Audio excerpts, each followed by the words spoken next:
सुप्रभात बच्चों, कैसे हैं आप सब। आज मैं आपको हिंदी विषय का दूसरा भाग पाठ 10 का दूसरा भाग पढ़ाने वाली हूँ। तो कल की कक्षा में जो हमने शुरू कर दिया था वो था पाठ 10 मोर और सांप। तो कल की कक्षा में जो जो हमने पढ़ा था उसका हम एक बार पुनरावृत्ति करेंगे, ठीक है। तो पहले आप मुझे बताइए कि हमने कल क्या क्या पढ़ लिया था।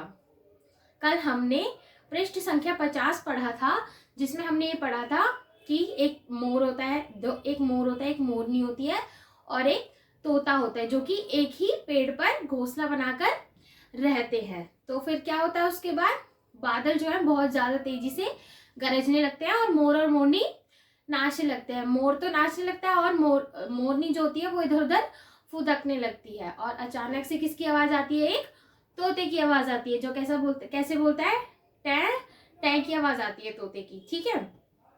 उसके बाद क्या होने वाला है, क्या हुआ कहानी में आगे, वो हम आज की कक्षा में पढ़ेंगे, ठीक है। तो कल जो हमने पढ़ा था, हमने कुछ कठिन शब्द भी पढ़े थे जिसके अर्थ जो है वो आप मुझे बताएंगे। पहले आप मुझे बताइए कोटर क्या होता है। हाँ, कोटर जो होता है वो होता है कि जो पेड़ के का जो तना होता है उसके बीच में एक घोंसला होता है, उसको हम बोलते हैं कोटर। क्या बोलते हैं, कोटर। तो इस कोटर में कौन रहता था, तोता रहता था। कौन रहता था, तोता। तो चलिए अब आप निकाल लीजिए अपनी पुस्तक, और पुस्तक की पृष्ठ संख्या आज आप निकालेंगे 51। पृष्ठ संख्या 51 निकाल लीजिए।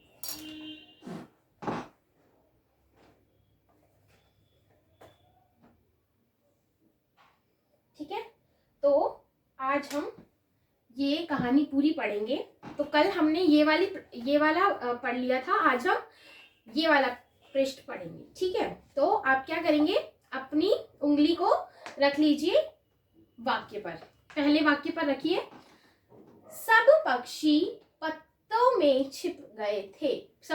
जब टैटे की आवाज सुनाई दी तो सब पक्षी जो पेड़ पर बैठे थे वो क्या हो गए थे, पत्तों में छिप गए। वो क्या हो गए, पत्तों में छिप गए, ठीक है। नाउ तोता अब और जोर जोर से टैं टैं करने लगा। तोता अब और जोर से टैं टैं करने लगा। ऐसा क्या हो गया था कि वो इतनी जोर जोर से चिल्ला रहा था, मतलब वो किसी मुसीबत में है इसीलिए वो टैं टैं करके चिल्ला रहा है।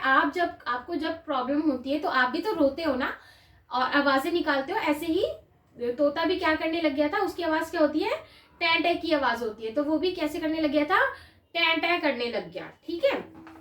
नाउ मोर को लगा तोता उसे बुला रहा है। मोर को क्या लगा, मोर को ये लगा कि तोता जो है वो उसे टैं टैं की आवाज करके बुला रहा है, वो उसे आवाज दे रहा है। वो उसे क्यों आवाज दे रहा था, क्योंकि वो दोनों एक ही पेड़ पर रहते थे, मतलब वो एक दूसरे को जानते थे, एक दूसरे के मित्र हो गए। मतलब जैसे आप लोग अपने घरों में रहते हो, आपके साथ में कोई रहता है तो वो आप उसे जानते हो ना, तो उसको कोई मुसीबत होगी, आपको कोई मुसीबत होगी तो आप उसी को बुलाओगे।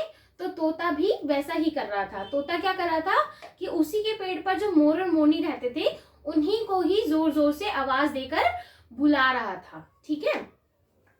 नाउ मोर ने देखा, अब मोर ने क्या देखा, एक सांप तोते के कोटर की ओर बढ़ रहा था। एक सांप जो था वो तोते की कोटर की ओर, मतलब जिस पेड़ के तने पर तोते ने अपना घोंसला बनाया था, वो जो सांप था वो इस तरफ बढ़ रहा था जहां पर तोते का कोटर था, ठीक है। चलिए, मोर एक ही उड़ान में पेड़ पर जा पहुंचा। मोर ने क्या किया, जब मोर ने तोते की आवाज सुनी, टैं की आवाज सुनी, तोता कैसे आवाज करता है आपको पता है ना सबको।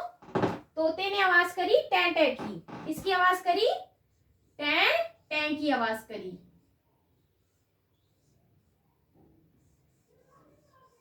ये आवाज किसने करी, तोते ने करी। क्यों करी, क्योंकि जो सांप था वो किसकी तरफ जा रहा था, उस पेड़ की तरफ जिसमें इस तोते का कोटर था। तो जब उसने देखा कि उसके बिल में यानी कि उसके घोंसले में एक सांप घुस रहा है, जैसे कि आप इस चित्र में देख पा रहे हो, है ना। देखो यहाँ पे एक सांप बना हुआ है ना। तो जब उसने देखा कि वो जो सांप था उसके कोटर में जा रहा है, तो तोते ने किसकी आवाज करी, टै टै की आवाज करी, और तोते की टै टै की आवाज किसने सुनी? मोर ने सुनी। और मोर ने क्या किया? मोर ने एक ही उड़ान लगाई, मतलब मोर उड़ सकता है ना, तो मोर उड़ा और उड़कर कहाँ चला गया? तोते के कोटर के पास। किसके पास चला गया? तोते के कोटर के पास, ठीक है। उसने सांप को चोंच से पकड़ा। आप देखो, जैसे आप देख रहे हो ना कि मोर की चोंच है, उसने क्या किया? इस सांप को, जब वो इधर चला गया था तो उड़ान जब उसने उस साइड लगाई तो मोर ने अपनी चोंच से उस उस सांप को पकड़ लिया। किससे पकड़ा? अपनी चोंच से पकड़ा, ठीक है। चलिए, फिर जोर से जमीन पर दे मारा। उसने क्या किया? उसको अपनी चोंच में पकड़ा और उसको जमीन पर दे मारा, मतलब पटक दिया, मतलब पेड़ से ही नीचे पटक दिया। मतलब सांप जो था वो पेड़ से जमीन पर आ गिरा। पेड़ से कहाँ आ गिरा? जमीन पर, ठीक है। नाउ, फिर जोर से जमीन पर दे मारा। जब उसने उसको जमीन पर दे मारा, ठीक है, उसके बाद वह जान बचाकर तेजी से भाग गया। वह कौन? सांप जो था वो जान बचाकर, अपनी जान बचाई और उसने वो तेजी से दूसरी तरफ भाग गया और अपने बिल में घुस गया। मैंने आपको इंग्लिश के चैप्टर में बताया है ना कि चूहे कहाँ रहते हैं? चूहे कहाँ रहते हैं? बिल में रहते हैं अपने। तो उसी तरीके से सांप भी जो होते हैं वो अपने बिल के अंदर रहते हैं, ठीक है। तो जो सांप था वो जान बचाकर कहाँ घुस गया था? अपने बिल के अंदर घुस गया, और फिर से तोता जो था, तोते की जो मुसीबत थी वो दूर हो गई, ठीक है। और उसकी मुसीबत जो थी वो किसने दूर करी? मोर ने। किसने दूर करी थी? मोर ने। तो दोनों जो थे वो एक ही घोंसले में, एक ही पेड़ पर रहते थे। एक ही पेड़ पर रहने से उनका एक घोंसला भी एक ही पेड़ पर था। तो मतलब तो मोर ने जो क्या करी?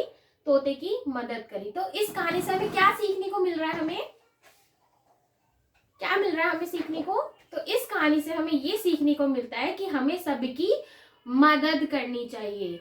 आप लोगों को भी हेल्पिंग नेचर होना चाहिए आप लोगों का। आप लोग भी सबकी हेल्प करो, ठीक है। किसी को भी अपना दुश्मन नहीं बनाना है, किसी को भी मुसीबत में नहीं छोड़ना है। आपको भी उनकी हेल्प करनी है, चाहे आप उसे जानते हो चाहे उसे नहीं जानते हो। आपको सबकी हेल्प करनी है। आपको अपना नेचर जो है हेल्पिंग नेचर रखना है, ठीक है। तो आज की कक्षा में बस इतना ही। हम ये पाठ पूरा पढ़ चुके हैं। आपको क्या करना है? पृष्ठ संख्या 50 और 51 दोनों को अच्छे से पढ़ना है और इस कहानी को अच्छे से समझना है, ठीक है। तो आज की कक्षा में इतना ही। हम मिलते हैं कल दूसरी कक्षा में। धन्यवाद।